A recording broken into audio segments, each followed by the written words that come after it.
Success. We all want it, all chase it. But how many of us in our heart of hearts feel successful? You finally make 80,000. Well, 150 would be nicer. We want tighter cores, bigger savings, better sex, more hair, less stress. We want a lot. Millions of young men have been sounding the alarm that attaining success no longer feels hard. It can feel impossible. Work is often core to building self-confidence and meaning, yet the San Francisco Fed noted in 2023 that young men in each successive generation are more likely to be what they call non-participants in the labor market. So at 25 years old, millennial men are twice as likely to not be working as their boomer counterparts were at that age. They find there's a whole range of reasons for that, including education, but we're seeing this opting out happen around the globe. Hundreds of thousands of young men, for instance, locking themselves away in their apartments in one nation, not coming out and not connecting with people. So to tackle the modern concern of defining success and more fundamentally building a life of meaning, of contentment, we look to the ancients, the Stoics. Donald Robertson is a psychotherapist and best-selling author who studied the likes of Marcus Aurelius and Epictetus for decades, applying their lessons to right now. His new book is called How to Think Like Socrates, Ancient Philosophy as a Way of Life in the Modern World. Donald Robertson, welcome to All Boy. Well, thank you for inviting me on the show. I'm looking forward to it. It's great to be here. Hear, hear. So Stoicism, just to set us up, it's often misunderstood. You know, you're either a grump or you are the sturdy oak with no feelings. Neither one of those is true. Can you just give us a primer on Stoicism? Well, maybe I'm a bit of a grump. I don't know. But that Stoicism, I'll explain the confusion, right? Let me start off by saying you may have heard someone being described as an Epicurean, meaning that they enjoy fine food. You may have heard people being described as kind of cynical, meaning that they think the worst of other people, or skeptical in that they kind of doubt everything. Like, all of these are names of Greek philosophies, but over the centuries, those words kind of became watered down, almost like caricatures of what they originally meant. So being an Epicurean today is nothing like being a follower of Epicurean philosophy. And Stoicism is almost the worst victim of this, because when people talk about someone being Stoic today, they usually mean that they're unemotional, they have a stiff upper lip, or technically that they suppress or conceal unpleasant or embarrassing emotions, basically. And you know, that's why we usually try to distinguish between that and the ancient Greek philosophy of Stoicism the same with those other terms as well, by capitalizing them when they refer to the ancient philosophy. But a lot of people don't understand that distinction, and all over the internet you'll see people writing articles, doing podcasts and stuff where they just conflate lowercase Stoicism with the Greek philosophy, even though they're two words that sound the same and are spelled the same, but they really refer to completely different things. And I'll be emphatic about that from the outset, because there's a body of research in modern psychology converging from many different researchers around the world that shows that lowercase Stoicism, which we have several tools that we use to measure, such as a thing called the Liverpool Stoicism Scale, for instance, lowercase Stoicism is consistently been associated with poorer outcomes in terms of mental and physical health. Bottling everything up, not letting anything out. Yeah, well, an obvious explanation for that. There are multiple reasons why it's toxic or unhealthy in the long term. And an obvious one is that people who think they're lowercase Stoic tend not to talk to friends, family members, or go and see counsellors or therapists when they have emotional problems. So it's a no-brainer that people who don't seek help for their emotional problems probably aren't going to cope as well in the long run, basically. Whereas capitalist Stoicism, and maybe we'll speak more about this, is the forerunner and philosophical inspiration for cognitive psychotherapy, which is the leading evidence-based form of modern psychotherapy.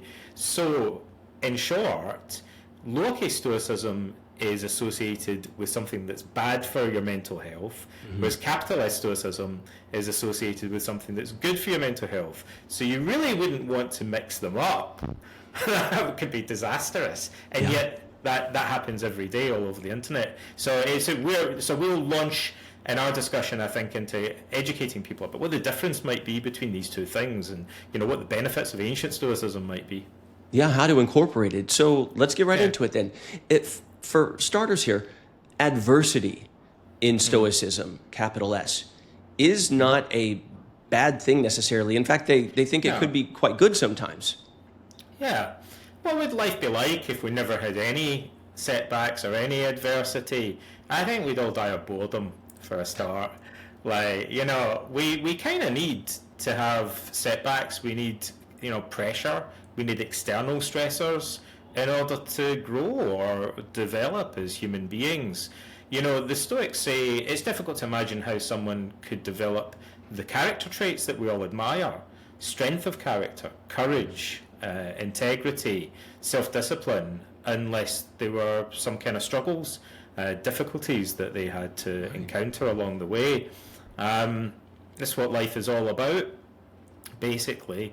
And so another way of putting that, which I think is psychologically very important, when we look forward prospectively in life, we tend to catastrophize potential setbacks. We'll go, what if I lose my job? What if my wife leaves me?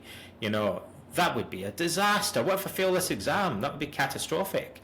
And it seems intuitive, almost like obviously that's how you would view those things. And yet, one advantage of having grey hair is that you can then look back over more of your life. There's a little bit more of it to look back on retrospectively, and you might think, hey, you remember that time that I failed that exam? Turned out it wasn't a catastrophe. Actually, I went on to do it. Remember that time my girlfriend dumped me? I mean, at the time that seemed awful, but I'm kind of glad that we broke up, and then I went on and I met somebody better. Or, even that time that, I made a mistake, I learned from it.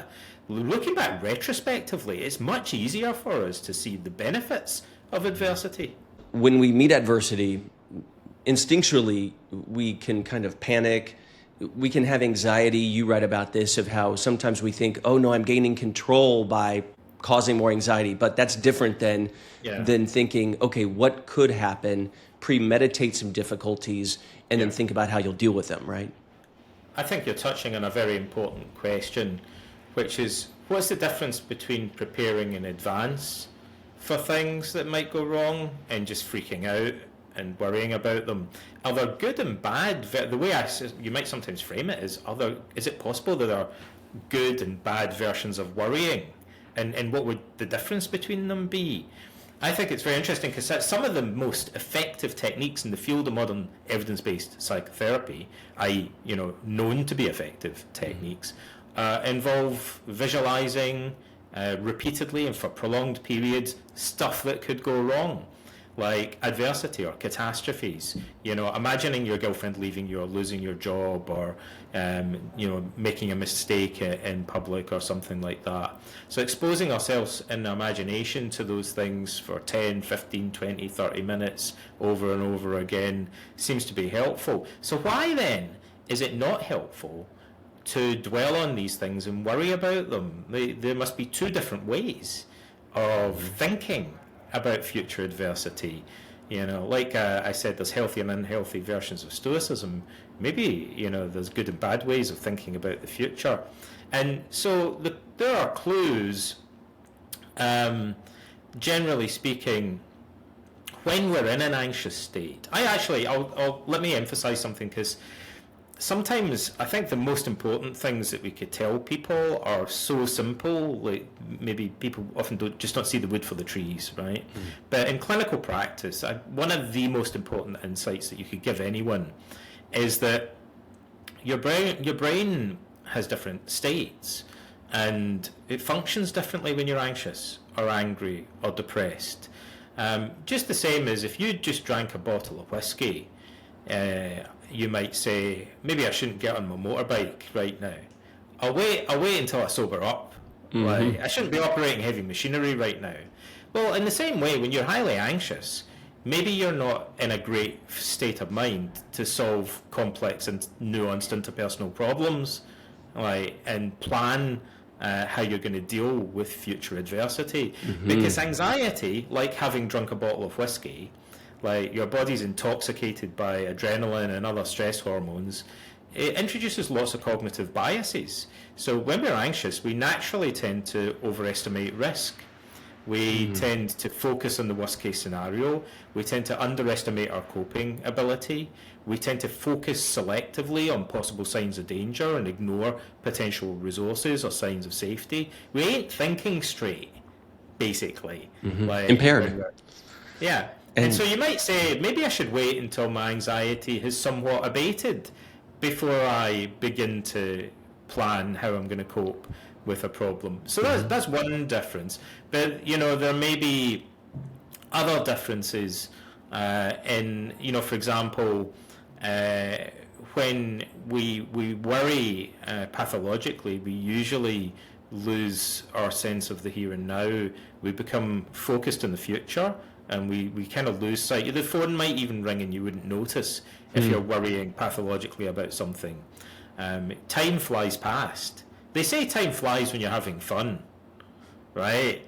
But time flies when you're worrying about horror stories that could or could not happen to you in the future as well. People lie awake for hours worrying about things. So we lose track of time. We lose track of what we're doing in the present moment. Right. But when you're thinking about the future in a healthy way, you'll tend to be more self-aware of how you're doing it. Here's another interesting bit of trivia. When people worry pathologically, it's usually more verbal. And in fact, there's stereotypical things. They'll say, what if this happens? What if that happens? How will I cope? So those are very cliched questions that people tend to be markers of worry. Whereas when people are thinking in a constructive way about problem solving and overcoming and processing emotions, tends to be more visual. And they tend to remain with particular aspects of the problem for longer rather than jumping around from one aspect to another. That's actually something I wanted to ask you about. You talked about visualization in a therapeutic setting, but at the end of the book, How to Think Like a Roman Emperor, which I love it so much. You actually end by doing a visualization. Marcus Aurelius was the most powerful, richest person on the planet, and he's dying. And he kind of goes to this... Sorry? Spoiler alert. He dies at the end. And so, you know, we get to the end, and he's doing this visualization where he's floating up above time and space, and civilizations rise and fall, science and art come in, there's progress, there's recession, and you almost write about it as if it's neutral. But I'm thinking of right now as a lot of young men they're feeling like something's wrong. You know, I am adrift. Society is off. And maybe we're in a recession of some sorts, but it doesn't feel neutral. Is it just to be accepted? I think we shouldn't freak out. So the Stoics, let's get back to basics here. I think fundamentally what the Stoics are wrestling with is the problem of how much we should care about bad stuff, right? So the Stoics look around and they think, well, it doesn't seem helpful to freak out. It doesn't seem helpful to get depressed or enraged about things. And yet, it also seems like it would be unhealthy to be completely indifferent to what's going on around us in the world. And that's like squaring a circle to us, you know? How do we do both? How do we have our cake and eat it? How do we care enough about the world to actually make a difference and try and improve things, but not so much that we just make ourselves enraged or depressed about it? Right. And the Stoics developed their entire philosophy, in a sense, in an attempt to try and figure out a philosophical attitude towards life that would accommodate caring about external events, but not placing so much value, or not placing the sort of value on external events that might cause us to drive ourselves crazy in the process. And the way they do that is a little bit tricky to explain, but it kind of involves making subtle distinctions between different types of value, essentially, and adopting a more kind of flexible outlook, maybe looking at things from a broader perspective. So you're describing what modern scholars call the view from above. Mm-hmm. I think this is an important technique for a number of reasons. But from the point of view of the view from above, we're not saying that a recession or genocide or any bad thing that happens in the world is trivial or unimportant. But we're saying when we view it from a broader perspective, it should seem less overwhelming to us. Like, we're more able. It's a way of cultivating a more rational and philosophical perspective on things, without denying their existence, basically. Which you actually do that really well, that you lay out. There are two views that can be really helpful. One is the bird's eye view. In 10 years, in 100 years, will this matter? Or the very particularities of what's happening now. She broke up with me. I didn't get this job. Is that the end of the world? Yeah. There's another, I would mention a minute ago about the difference between good and bad worrying. I suppose there's one thing that I could add, which is pertinent to what you're just saying right now, that, again, often things that stare us in the face are stranger than we realise. There's a puzzle in broad daylight here, which is when we worry about stuff, it's like we're editing a movie clip in our mind. It's like a little horror movie that we play of our own lives, right? Why do we edit it the way that we do? Like, we think about losing our job or someone leaving us. It's in the future. The beginning and end could be pretty much anywhere we choose. But we know that when people worry, they usually focus on the part of the situation where their anxiety peaks, and then they tend to stop at that, and then replay the lead up to it over and over again. So one thing, a very simple thing you can do, like in therapy or coaching, is just to say to people, what if you just continue? Cognitive therapists will often say, what happens next? What would probably happen next if your girlfriend did leave you? And then what would happen? And then what would probably happen next? And then what would happen? They'll literally just say that. It's like, you could train a monkey to do that, to be honest. It's one of the easiest techniques. Or AI. Yeah. Some techniques in therapy are subtle and nuanced, and then other ones are like incredibly easy to do. You could go, well, what would happen next? And then what would probably happen? So you're expanding their chronological perspective.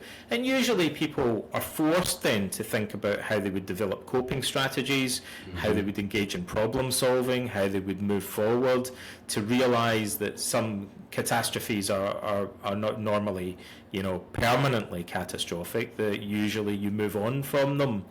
And therefore to kind of see them less as overwhelming or anxiety provoking, because we're shifting our perspective more onto what you're going to do about it. How would you recover? How would you survive? I guess you could also see that as being similar to moving from a victim mentality to a survivor mentality, because you're specifically looking at how are you going to move on from this. And listening to you talk, I think most of us feel, well, I'm rational, I'm objective, and actually it's good to just be able to anticipate things or deal with things in my head before they happen, whatever. But in fact, we're all storytellers, and we're telling ourselves these stories all the time that can really just suck us into a vortex of self-destruction at times. Yeah, I feel like many of our one of the big enigmas about life is, why are we so messed up? Why don't we seem to learn much, from the time of Socrates or before, throughout history? Why are we constantly struggling with similar personal problems, psychological, emotional, relationship problems? Why are we all so dumb? That we never, as Hegel said, the only thing we learn from history is that we learn nothing from history. Why are we stuck in this rut? Why are we all still listening to politicians stoking anger and fear, and greed? When 2,500 years ago, the Athenians realized that this was a problem for society. Socrates and other philosophers pointed out the dangers of political rhetoric exploiting us. I think part of it is that we model external behaviour. Part of the problem is, I've come to think part of the problem is that we can't read people's minds. So we, especially as children, we're learning from other people's outward behaviour, so we have a superficial understanding in a sense. If you're a child and you look around you, what do you see? A bunch of grown-ups that are clearly obsessed with material possessions. You know, what does a 5-year-old see when he looks around? Like, grown-ups are obsessed with cars and money and winning arguments, like, and followers on social media and status and stuff like that.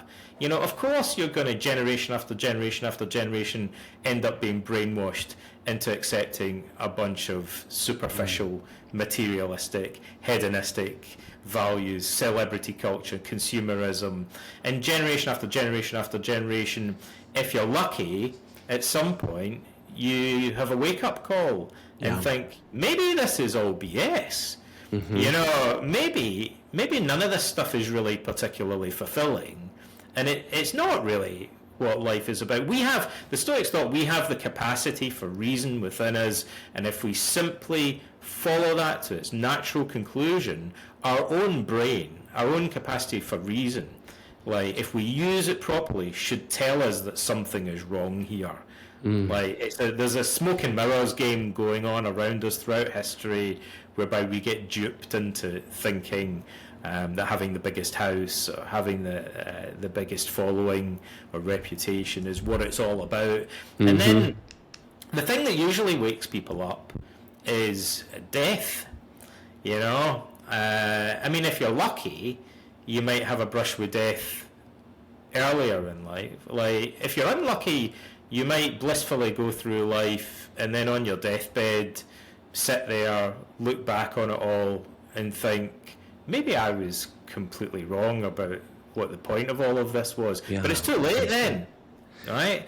But, you know, one way we like the majority of people, I don't know about you, but like in my experience from talking to people about this, most people by the time they reach 40 or 50 have had at least one brush with death, either because they've been in a dangerous situation or because they had a health scare, you know, and they thought for a minute, maybe this is it, my number might be up.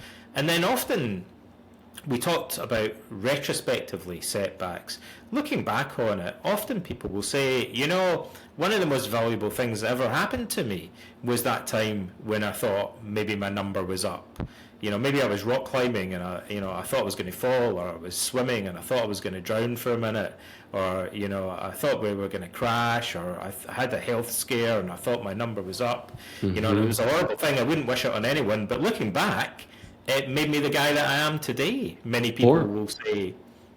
Or it could be, my dad, he died a few years ago, and boy, did that make me take stock of my life, what is most important, where do I want to be when I'm at that point? And absolutely, I wanted to touch on a few of those material concerns that you talked about, because they are very much relevant to how a lot of young men are feeling right now, in that they feel like there's a deficit. Let's start with, you said greed. Let's just talk about money, because we all need a certain level of money to survive, of course. But, you know, Epictetus, he pretty famously, he was born into slavery. He was in the royal court there and was surrounded by all these people with money and power and fame, yet he felt more free than them. Can you talk a little bit about money? Well, I'll go back to something that influenced Epictetus and the other Stoics. Epictetus' hero was Socrates. Socrates is like the godfather of Stoic philosophy. He died a couple of generations before the Stoic school was founded, but most of the Stoics seem to hold Socrates up as their supreme role model. In one of Plato's dialogues, Socrates is talking to a young guy called Euthydemus. In fact, you know, maybe we'll talk about this maybe more, but people are concerned with the problems of adolescent boys at the moment.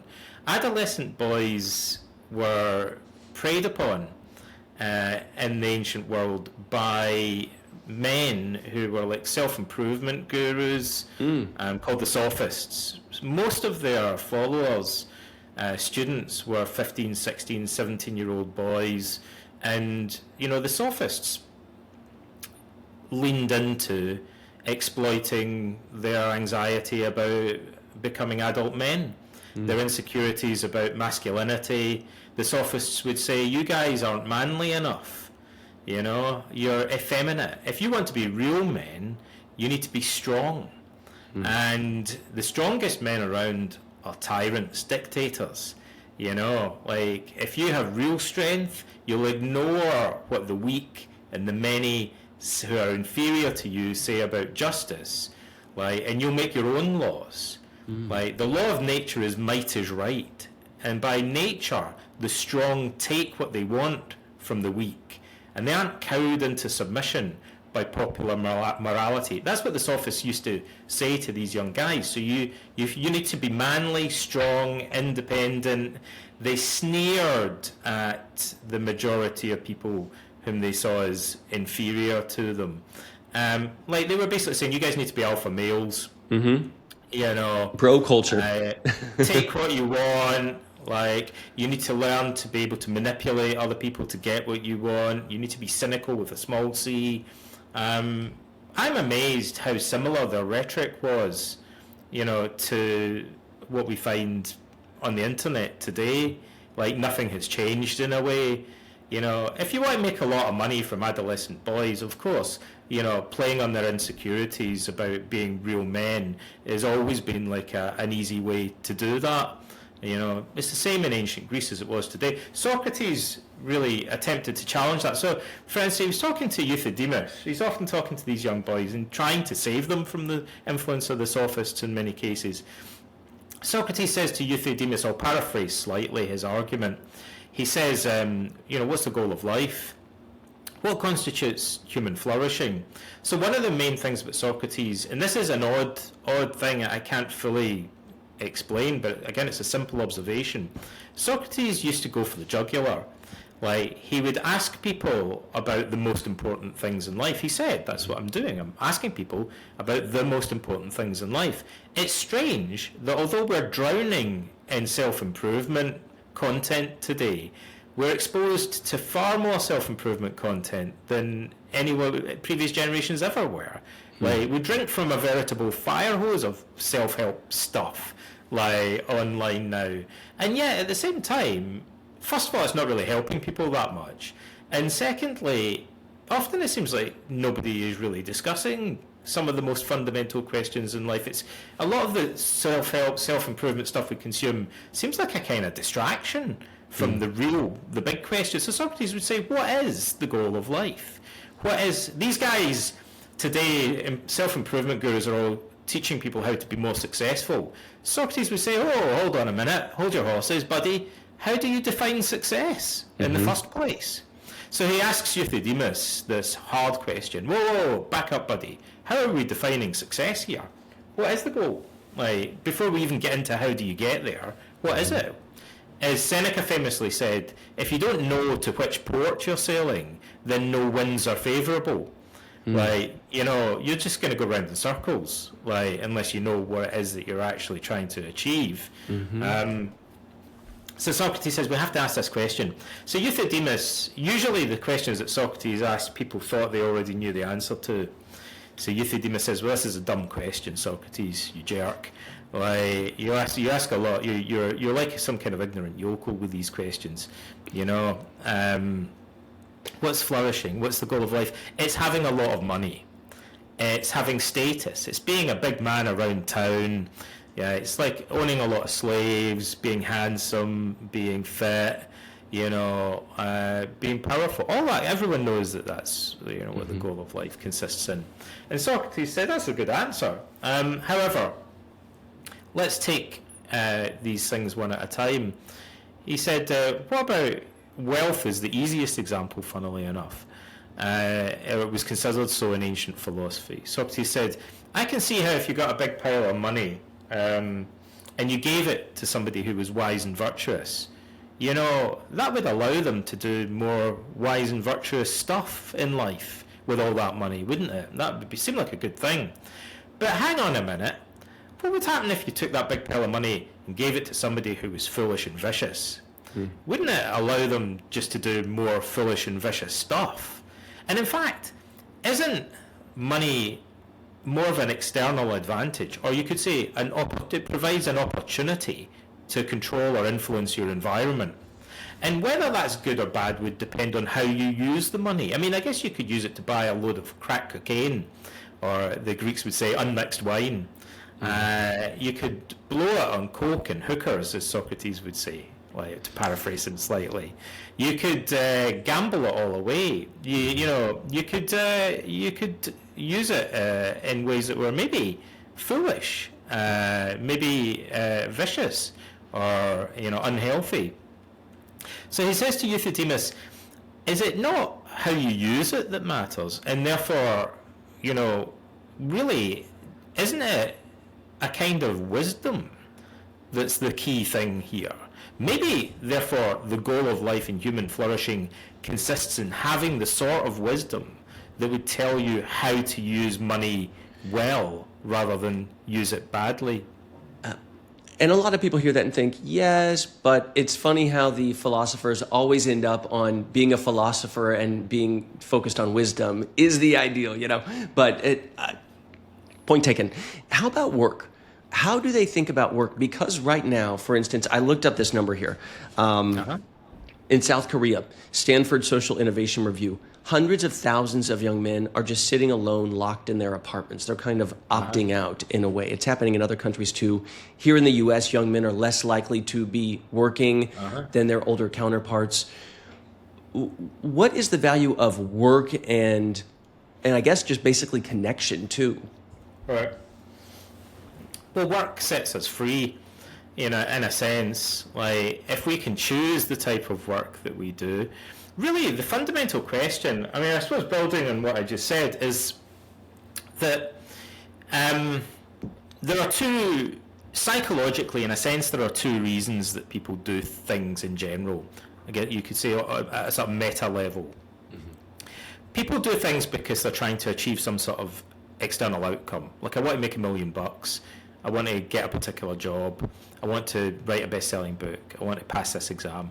Those are all dateable events that will happen at some point in the future or not, right? So we call those external goals, extrinsic value. There's various names for it, but it's an outcome that you're working towards. And again, it's odd to raise this question because for many people it's inconceivable that they would direct their actions in any other way. Like, for many people, that's the only way that they think about making decisions, is by weighing up the most likely outcome of what they're doing. But there's another whole way of doing it, which is similar to the whole concept of virtue ethics in ancient philosophy. So we can make decisions based on intrinsic value, as psychologists today put it. And that would be more judged in terms of the type of person that we want to be. So I might say, listen, I really, really admire creative people. And I'd love to be creative. That's fulfilling to me. It's one of the key things that constitutes a good life, a flourishing life. So whatever I do, I'd like to do it creatively insofar as that's possible. And maybe I'll get rich doing that, or maybe I'll become famous doing it, but maybe I won't. And, perhaps that's okay, as long as I actually feel that I'm being genuinely the type of person that I want to be along the way. Now, there's a lot of interest in this distinction in modern psychology, but it's a very familiar distinction from ancient philosophy. For instance, the leading evidence-based form of treatment for clinical depression today is a thing called behavioral activation, which revolves almost entirely around this concept of extrinsic versus intrinsic values, because research shows that people who are clinically depressed tend to orient their life much more around external outcomes. Also, people who suffer from generalized anxiety or pathological worrying tend to be much more inclined towards focusing on external outcomes and to kind of ignore the role of intrinsic value. Now, one of the psychological differences in terms of the process of living is that if you invest all the importance in life in achieving an external outcome, like getting your PhD or something, it's almost like you're telling your brain, I will be happy when I get my PhD. But what if I get hit by a bus the day before, right? Looking down from heaven, figuratively, well, I think, well, by definition, my entire life was worthless. Because it all hinged on getting a PhD, and I get hit by a bus the day before it. Like, that was my way of evaluating life, and by definition, I didn't achieve it, even though I came really close. Whereas if I think, no, the most important thing to me is to expand my mind, like, with creativity and integrity, like, and to focus on the really deep questions that I think matter most. Those are character-based values. And I might say, I could start doing that right now. I could begin instantiating those values, exemplifying them in my life. I could be creative today, tomorrow, the day after. It's more part of the process. Then I get hit by a bus the day before I get my PhD. I might look down from heaven and go, yeah, but the number one thing for me wasn't whether I got the PhD or not. It was whether I was the kind of guy that was authentic and questioning and creative. And I did that every day of my life, like, along the way. So this kind of focusing too much on external values tends to kind of trap our mind into a projected future. It tends to take our attention away from the here and now, which is where our locus of control is. So it's, in a sense, it's antagonistic to mindfulness, if you like, in an obvious sense. Because if the number one most important thing to you is something that's going to happen a year from now or beyond, like, your attention and all of your energy kind of goes into the future rather than looking inward towards what you're actually doing and how you're living right now from moment to moment. So I think this idea in a sense has been validated by modern research in psychotherapy, but the Stoics made an entire philosophy based around this principle. Don't you think also, once you get to the when this happens, there's always going to be a next, okay, but I have my house, but the yard could be bigger or in a better school district or whatever. You'll be happy for like a day or two, right? Or more, maybe. But then you'll think, I made my first million. And in academia, you get your degree. And then you think, but so what? I haven't got my master's. And then you get your master's and you think, yeah, but I need to get a PhD now. Yeah. And then now I need tenure. And you think, and then I haven't published a book. Like, and you go, now I've published a book, but nobody read it. So now I need to publish another book that more people are actually going to read. And it's a constantly receding goal, potentially. You're ecstatic for like a day when you graduate, and then the next morning you wake up and you think, what now? Like, potentially, I need to get in another trap where I make my happiness contingent on a hypothetical future, which may or may not happen. Each of us have our own experience. I remember that I always wanted to be a national anchor. Great, you got it. And now you go home and you still eat the same food. You still sleep in the same bed, maybe a fancier bed with better sheets. But you're still you, and you have to be happy with whoever you are and in that moment. And I kind of like what you were talking about with action. Tech is always talking about having a bias for action. But my grandpa, he's 93, and he always says, do not feel your way into new actions, act your way into new feelings. And I always thought that was so powerful.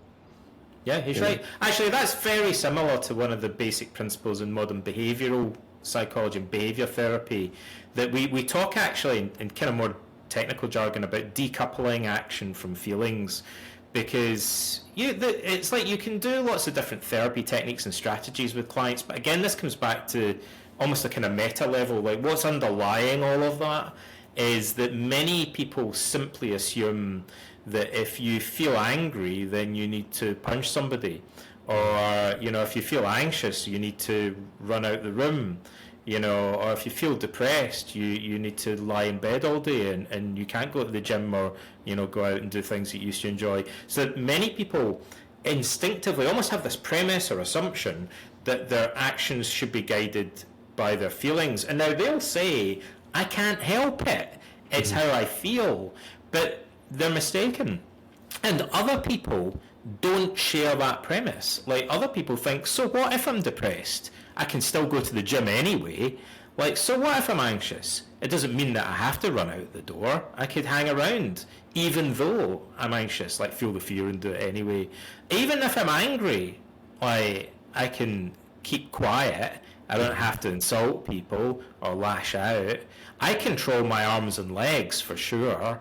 Like, even if I don't control how fast my heart's beating, you know, I largely control my actions. So some people are already decouple feelings from actions. And the people that don't do that, the people that naturally think feelings have to drive behavior, are kind of stuck. Like, the only way they're ever going to change that is by starting to question the connection between these two things. And there's a circular relationship between them. You know, if you continue to act in certain ways, then, like, I'll give you, many things in therapy are obviously circular. So you very often, the things that we do to cope with our feelings perpetuate those feelings. So somebody who's anxious will say, I need to have a couple of glasses of whiskey before I get on stage, or I'll do a line of coke, because I have to cope with my anxiety. Well, drinking alcohol and taking drugs are only going to cause more social anxiety or performance anxiety in the long term. So there's a circularity to that way of coping. Every insomniac that I've ever treated, I ask them, how much coffee do you drink? And they always drink gallons of coffee. And I'll say, why would you drink so much coffee? And they'll say, well, obviously, because I'm really tired every morning. Like, I need to drink gallons of coffee, otherwise I wouldn't be able to get through work. And I say, if I copied what you're doing and drank 20 cups of coffee a day, I think I'd be able to give myself insomnia, like, because it would interfere with my quality of sleep. So the way that you're trying to cope with the problem is actually, in many cases, maintaining the problem. I often find that really naughty, Knotty, of, you know, people who maybe live an unexamined, uninspected life. In some ways they are happier because, you know, at nighttime, I've gone through bouts of insomnia. When my husband brings up sleeping, I say, don't even talk about it. You know, because what I have found is if I think about it, I can't sleep. Yet there are some parts of life where you really have to be mindful and intentional. One thing I wanted to ask you about, though, because you did bring up heaven, and I know you were kind of maybe making a jest, but I am Catholic, grew up Pentecostal, and we've seen this recession of Christianity, certainly in the Western world, but in the U.S., start to kind of halt, and in many ways, starting to grow again. And much of that is in Catholicism, in Eastern Orthodoxy, and a lot of it has been catapulted by young men who are seeking out something, clearly. Is religion, is that compatible with Stoicism? Is it considered I think it's a societal good net. How does it work? Well, let's open a can of worms, right? So, what would you say if I told you that the Stoics are in the Bible? You know, I know that because I actually just read the Bible. It's a bit of trivia. Like, they're in the Acts of the Apostles. There's a bit where St. Paul goes to the Areopagus in Athens and delivers a sermon, and it says there are a bunch of Stoic philosophers, and he quotes a guy called Aratus, who was a student of Zeno. He's a Stoic to them. So some scholars have described St. Paul as a crypto-Stoic. I think that's going a little bit far, but there are definitely, it's possible to see echoes of Stoic thought in the New Testament. Where Paul came from Tarsus, which was famous for Stoic philosophy. Like, it was one of the centers of Stoic philosophy. And so many people have thought Paul seems to be familiar with like, he was quite erudite. He was a thinker. Before he got into evangelizing. The terminology he uses in Greek, like, definitely sounds at certain points Stoic. He talks about Philadelphia or brotherly love as a Christian concept. But at one point he equates that with another Greek word, which is philostorgia. That's a technical term that's most famous for use in Stoic philosophy. Like, it means, it's usually translated as natural affection or familial affection in the Stoic literature. It's central to Stoic ethics. But he makes it synonymous with the idea of brotherly love and the brotherhood of man in Christianity. There weren't many, like the Christian concept of the kingdom of God and the brotherhood of man most obviously echoes the idea of cosmopolitanism, the cosmopolis of Zeus in Stoic thought. So whether or not we say that Christians were influenced by that, I guess that's one question. But beyond that, in the ancient world, if you sat down and talked to an early Christian, you'd think, dude, you sound like a Stoic in many regards. And the early Christians were frenemies with the Stoics, right? I think would be the neatest way of putting it. They really disagreed with certain aspects of Stoicism, and the Stoics would have disagreed with certain aspects of Christianity, but they also clearly recognized that they had quite a lot of common ground. It's no coincidence that, apart from the fact that early Christians were clearly into Stoicism, for example, Seneca was a contemporary of Paul, and there were fake letters that circulated in the ancient world between Seneca and St. Paul. So Christians wanted to imagine these guys in dialogue. They thought, I'd like to be a fly in the wall, like a conversation between Seneca and Paul, because they seemed to be cut from the same cloth, these guys, to some extent, right? But different enough that it'd be cool to see a debate between them, right? They're like cousins or something, intellectually or spiritually. But also there was during the Renaissance, there was a thing called neo-Stoicism, where Catholic thinkers in the continent became very interested in integrating Catholicism with Stoicism. Really? And also to some extent there were other Renaissance thinkers outside of Catholicism, like Spinoza. He was Jewish, but he was developed a philosophy that's very, very similar to Stoicism in many regards. Is it a substitute though? Like this school of philosophy, is it a substitute that maybe they were contemporaries, but a lot of people of faith feel like there's something special about something that is God-centered, tying you to all of humanity and time and universe, and that you can expect something after this life, and you have, certain responsibilities to your fellow man. Is there something? Does philosophy supplant religion?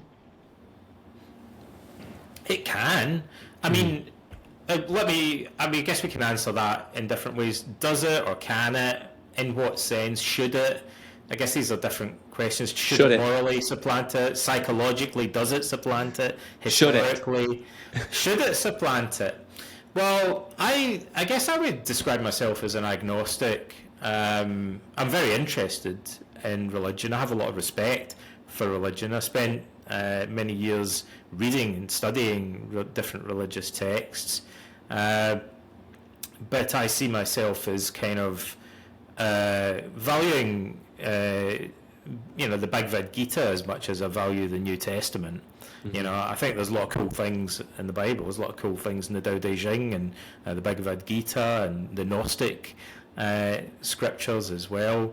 So one thing I'd say maybe is that the Stoics, religion in the ancient world was different from religion in the Judeo-Christian tradition, especially today.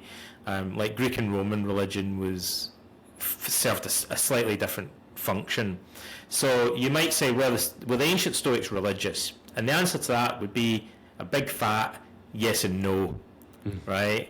So they definitely go on a lot about Zeus, and they place a lot of emphasis on theological ideas, but they also seem to accept those ideas more on the basis of philosophy than faith, revelation, or cultural tradition.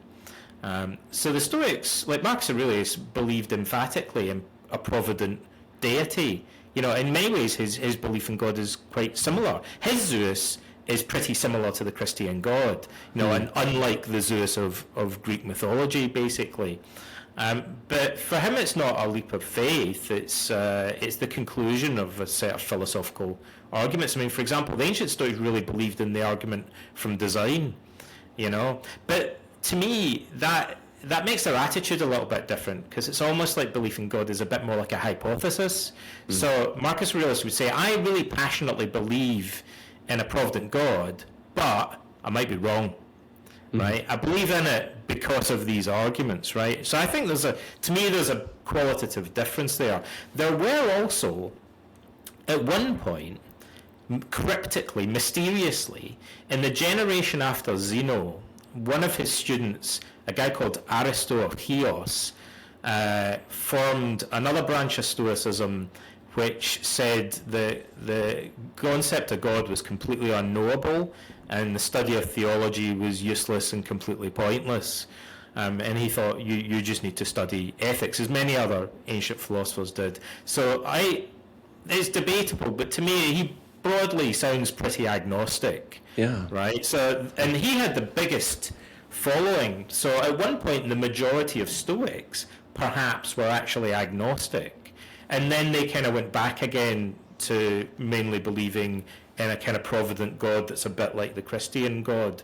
So jump forward in time, today, you might say, well, what about today, Donald? This is old news. Like, you know, that's water under the bridge. It actually sounds a lot like today, where the materialist worldview is in competition with and maybe receding a bit as the religious worldview. 70% of people that are into Stoicism today are atheists or agnostic. And if you ask them, why are you into Stoicism? A lot of them will say they see it as a secular alternative to Christianity. So they'll say, hey, there's things I kind of miss about Christianity, you know? I miss all the Brotherhood of Man stuff. Like, you know, I miss all the giving us a kind of sense of purpose and direction and a bunch of values and stuff like that. Kind of miss bits of Catholicism, right? But there's other bits of it I just don't find convincing, they might say. I really believe that the Bible is the word of God. I think a bunch of guys wrote it. Like, I'm not sure I agree with some of the stuff that's in it. I don't really believe that it's any more important maybe than other religious or spiritual texts these guys might say, right? These 70% of guys might say. So they're agnostic, basically, or some of them are atheists, and they're drawn, funnily enough, to Stoicism. Stoicism, in some ways, like I said, historically could be seen as a frenemy or a precursor of Christianity, and that's what appeals to them. You know, they want to salvage something from Christianity, but they don't really want to be Christians. And this is, I guess, the closest they can get. I'll tell you another weird parallel to that is Dante's Purgatory. Do you know who's in Dante's Purgatory? Like, at the gates of Purgatory? A Stoic, like the most famous Roman Stoic, Really? Cato the Younger. Dante has him, basically portrays him as a kind of pagan saint. So in Dante's eyes, very clearly, Cato is the closest that a pagan who doesn't believe in Jesus could get to heaven. He's right on the edge, right? Like, so he's like, it's almost like he's figuratively saying the Stoics, at least the best of the Stoics, are almost there. Like, morally, they're pretty much like Christians. The only thing they're lacking is that they don't actually believe in Jesus. But apart from that, they're pretty lined up with us. He thought, this guy's just outside the gates of heaven. And he portrays him as, you know, surrounded like almost with a nimbus, like he's like a saint-like figure, although he's in purgatory. Okay, that profession of faith. We'll have to get to that another day. Let us end, though, Donald, on a happy note, maybe, that we're all going to die. And actually, the Stoics find some comfort and serious significance in that. How does that help someone right now thinking, my life is not going the way I want it to, but I should think about dying? I think we mentioned earlier, if it might seem like an odd thing to say, but it's what gives our lives meaning, in a sense, I believe. And certainly, I don't fully understand the mystery of death, funnily enough. People have wrestled over it throughout human history. It's an enigma in a sense that I don't think we'll ever, even to Christians, death is a mystery, right? What is it really all about? What does it signify? How do we come to terms with it, even if we do believe in an afterlife? But something that certainly strikes me is that it plays a psychological and moral role in our development as human beings. You mentioned, also, I said when we have a brush with death, it's one of the main things that can snap us out of the trance. It's like the Stoics use this metaphor of saying, they take it from the pre-Socratic philosopher Heraclitus. He says we behave as if we're asleep. And funnily enough, Heraclitus said, what we see when we wake up is death, was one of his famous paradoxes. When we awaken, and I think what he meant by that is that we see the transience of things. We see that nothing lasts forever. Heraclitus was famous for saying that you can't step into the same river twice. And this is a metaphor for time.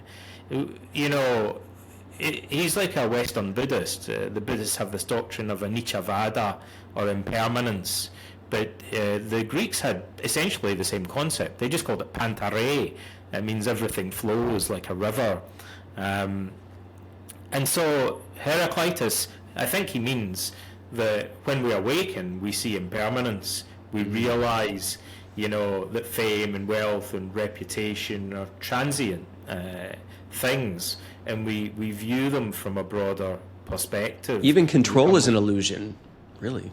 Yeah.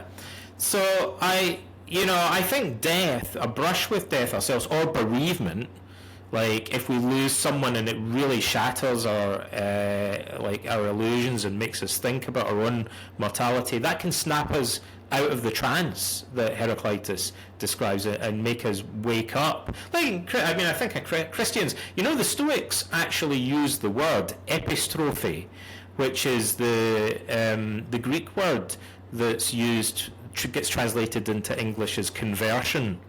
The Stoics, it means turning around, like doing a U-turn spiritually, from being engrossed in the world to, doing a U-turn in terms of our values and embracing a radically different set of priorities and values in life. That's what conversion originally meant. And the concept existed in Stoicism as well as in early Christianity. But it's like this boom, waking up, getting snapped out. It's like life comes along and slaps you in the face, and you suddenly snap out of your hypnosis. You snap out of your trance. You wake up from the dream of the prevailing values of your society and suddenly think, hang on a minute, maybe this is all BS. Or as the Cynics and the Stoics said, they called it typhos, which means smoke, like a mist, like maya in the Hindu tradition. Maybe there's something illusory about the world that we're living in. There's something misleading or BS about it all. And these big shocks to our system can lead to a spiritual awakening where we think there has to be a different set of values that make sense out of living and dying. And Christians find that in scripture. The Stoics find it in philosophy. And the one control that we do have in life is over what's going on inside of us, which the Stoics are so profoundly really able to highlight. I love these two questions that you write about, which is, what do you really want your life to stand for or represent? And what do you want to be remembered for after you're dead? And so we know that we're all going to run into difficult moments and obstacles, but to think about, I'm in charge of what's happening inside of here, and I get to choose my next step. That is empowering. You talk about locus of control. That's a great way to add some muscle to it. So I think that's terrific. Stoicism is terrific. I agree. So I do not know how you keep track of all of the names in all of history. You're not only remembering history, you're remembering all of these names, which is phenomenal. And people can hear you say all of them in the audiobook for How to Think Like Socrates. And you've given so many tools to so many people over the years. Terrific work. Thank you, Donald. It's been a pleasure. Thank you. Did the Stoics get it right about adversity? That what stands in the way ultimately becomes the way? As you inspect your life, does that lens help? Thinking more about dying, frankly, than succeeding or accumulating? Let me know. Comment here, send a message my way. Please follow Allboy on YouTube, Spotify, and Apple. I want this to be a dialogue, two-way. So please share this, share your view. I'm Chance Seals. See you soon.